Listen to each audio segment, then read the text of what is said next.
নমস্কার বন্ধুরা, কেমন আছেন সবাই? চীনা লাইফস্টাইলে আপনাদের স্বাগত। আজ বের হয়েছিলাম দুই বোনে ছেলে মেয়েদেরকে নিয়ে রিক্সায় ঘুরতে। এই যে দেখতে পাচ্ছেন, রিক্সায় ঘুরে বেড়াচ্ছি। বেশ কয়েকদিন ধরেই আমরা রিক্সায় একটু ঘুরতে যাই সন্ধ্যার দিকে, ছেলে মেয়েদেরকে নিয়ে ঘুরে আসি।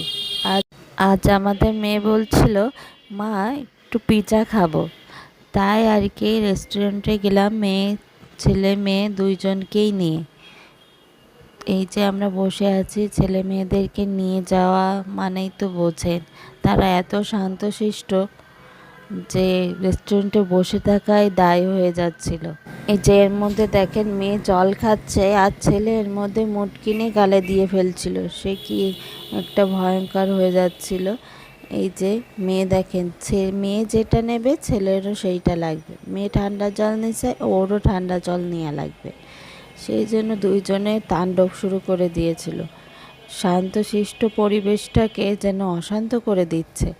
এই যে মেয়ে আবার বের হয়ে পড়লো, ওর বেশিক্ষণ বসে থাকতে ভালো লাগছে না। এই যে বের হয়ে দেখতে যাচ্ছে, কিন্তু আবার লজ্জা পাচ্ছে, আবার যাচ্ছে আবার চলে আসছে। এই যে ঘুরে বেড়াচ্ছে রেস্টুরেন্টে। ওই যে সামনে একটা ফ্যান চালানো, ওইখানে ফ্যানের বাতাস খাচ্ছে, ওর মজা লাগছে ওই ফ্যানের বাতাসে। এই যে দেখেন, ফ্যানের বাতাস খাচ্ছে আর আনন্দ লাগছে ওর। কি মজা পাচ্ছে মেয়েটা, ভারী দুষ্টু হয়েছে মেয়েটা আমাদের। এই যে আমাদের খাবারও চলে আসছে। এই যে দেখেন, আমাদের প্রধান অতিথি সে আগে খাচ্ছে। সবগুলো কামড়ায় কামড়ায় খেয়ে গালের ভিতর টুপলা করে রেখে সবগুলো আবার ফেলাই দেবে। এই যে প্রধান অতিথি আর একজন, সেও ওই দিকে ছিল, এসে খাচ্ছে। ফ্রেঞ্চ ফ্রাই খাবে প্রথমে, তারপরে পিৎজা খাবে।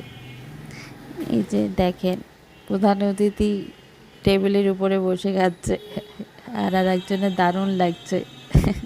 এই যে তার মাঝখানে আমি একটু নিজেকে ভিডিও করে নিলাম। ততক্ষণে আমাদের পিৎজা চলে আসছে।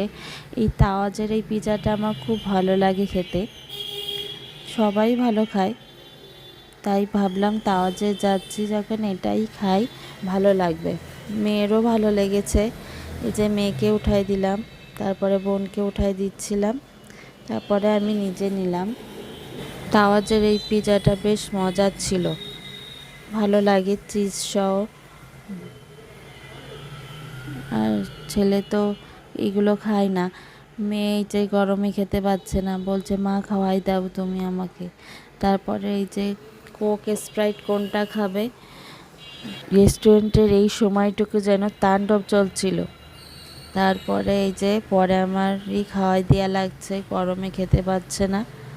যে দেখেন খাচ্ছে, তাও ওর গরম লাগছে, পরে গরম কমলে খেতে পেরেছে।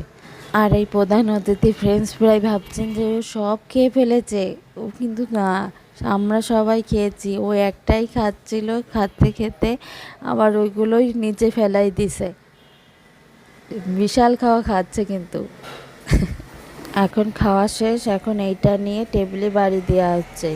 মানে রেস্টুরেন্টের থেকে আমাদের বের করে দেওয়া কায়দা করছে এই দুই ভাই বোনে। এই যে মেয়োনিজ খাচ্ছে, দিদি মেয়োনিজ খাচ্ছে বলে ওরও মেয়োনিজ খাওয়া লাগবে। দেখেন কি করছে, টিস্যু দেবে, টিস্যু লাগবে, এবার পাইপ লাগবে।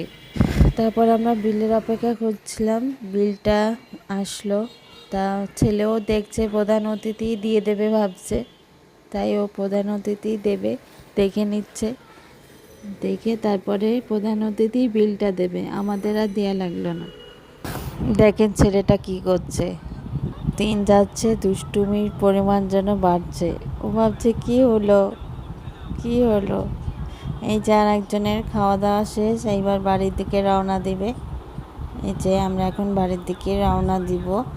তার মধ্যে একটু কিছু ছবি তুলে নিয়েছিলাম। তারপরে বাড়ির পাশেই তো আমাদের মন্দির, কয়দিন পরেই তো কালী পূজা, তাই আমরা একটু দেখতে আসলাম। কালী ঠাকুর রং করছে, কত সুন্দর কীভাবে কী করছে, তাই দেখতে আসলাম। এই যে আমরা দেখছি, মেয়েও খুব মজা পাচ্ছে। আর ওইখানের পালমশাইরা মেয়েকে চেনে, মেয়েকে ডাকছে, আর মেয়ের দুষ্টুমি কথাগুলো ওনাদের খুব ভালো লাগে। এই যে পানমশাই একজন বলছে মেয়েকে যে তোমাকেও রং করে দেবো মা কালীর মতো। আর মেয়ে বলছে যে আমাকে রং করে দেবে, আমি তোমাকে রং করে দেবো, আমার বাড়ির থেকে রং এনে আমি তোমাকে রং করে দেবো। আর এই যে মন্দিরে আসলেই ও এখানে টাকা দেয়, মেয়ে আমাকে এসে বলছে মা আমাকে টাকা দাও, আমি টাকা ভরবো, কিন্তু মেয়ে টাকা ভরতে পারছে না। এই যে মা কালীকে প্রণাম করছে, এসে মা কালীকে প্রণাম করবে, এবার দেখবেন যে ভূত হয়ে প্রণাম করবে মেয়েটা। খুবই, আমি প্রথম দিন একবার মন্দিরে আরও ছোটোবেলায় এইভাবে প্রণাম করেছি, তারপরের থেকে আর ওকে বলা লাগে না, ও এইভাবেই প্রণাম করে। আর এই যে শ্রীকৃষ্ণের এইখানে এসে শ্রীকৃষ্ণকে ডাকছে, আবার বলছে রাধে রাধে রাধে রাধে। ওকে একবার যা শিখাই দেওয়া হয় তারপরে ভোলে না। মেয়েটা লক্ষ্মী আছে, একটু দুষ্টুমিও অনেক করে। এই যে দেখেন এবার মন্দির ভিতর ঢুকে যাবে, ওর বলছে মা দেখো এখানে জগন্নাথ ঠাকুর আছে। এই যে দেখেন কি করছে। তারপরে আবার আমরা একটু মা কালীকে দেখছিলাম, এত ভালো লাগছিল, এটা উৎসব মুখর পরিবেশ লাগছে চারিদিকে। মা কালী চারিদিকে এত সুন্দর রং করছে পালমশাইরা, খুবই ভালো লাগছিল। আর আমাদের বাবার বাড়িও তো কালী পূজা হয়, সেইও মনের ভিতরে একটা আনন্দ লাগে। ছোটোবেলা থেকে দেখে আসছি কালী পূজাতে আমরা গ্রামের বাড়ি যাই, বাবার বাড়ি পূজা হয়, এই কালী পূজা আসলেই যেন মনের ভিতরে একটা আনন্দ লাগে। এই যে দেখেন সেদিনের ছবিগুলো আপনাদের সাথে শেয়ার করলাম। কেমন লাগলো আজকের ব্লগটা অবশ্যই কিন্তু জানাবেন। কমেন্ট করলে আমার কাজের উৎসাহটা বাড়ে। সুন্দর সুন্দর কমেন্টের আশা করি আপনাদের। আর অবশ্যই ভালো থাকবেন, সুস্থ থাকবেন, সাবধানে থাকবেন, টিনা লাইফস্টাইলের সাথেই থাকবেন। ধন্যবাদ।